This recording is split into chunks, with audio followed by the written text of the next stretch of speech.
পবিত্র ঈদ উল ফিতরের টানা ৯ দিনের ছুটি শেষ। এরই মধ্যে কর্মক্ষেত্রে যোগ দিতে রাজধানী ঢাকায় ফিরতে শুরু করেছেন অনেকে। বাস কিংবা ট্রেনে স্বস্তিতে রাজধানীতে ফিরছেন কর্মজীবী মানুষরা। অন্যান্য বাড়েছে এবার ঈদযাত্রায় নির্বিঘ্ন হওয়ায় সন্তুষ্ট তারা।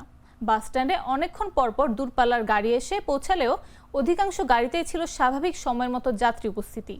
শনিবার রাজধানীর প্রবেশমুখ গাবতলী বাস টার্মিনাল, মাজার রোড ও টেকনিক্যাল এলাকা ঘুরে ঈদ শেষে ফিরতি যাত্রার এমন চিত্র দেখা গেছে। ছুটি চলাকালীন বিগত দিনের তুলনায় সড়কে বেড়েছে যান চলাচল, বেড়েছে সাধারণ মানুষের উপস্থিতিও। কিছুক্ষণ পরপর রাজধানীর গাবতলী বাস টার্মিনালে আসছে ফিরতি ঈদযাত্রার দূরপাল্লার পরিবহন। তবে ফিরতি এই যাত্রায় দূরপাল্লার পরিবহনের যাত্রীর চাপ লক্ষ্য করা যায়নি।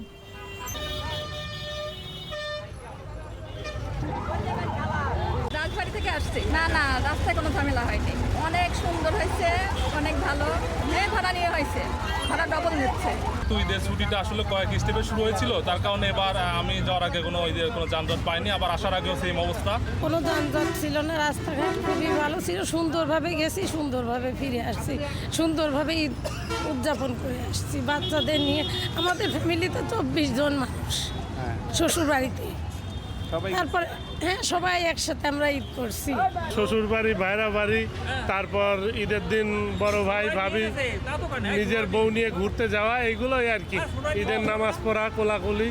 না, আমি ইনশাল্লাহ ভোগান্তিতে পড়িনি, আলহামদুলিল্লাহ ভালো কাটছে, ভালো গেছি। আগের মতোই আর কি, ঈদে যেমন বেশি করে ভাড়া নেই এরকমই ছিল।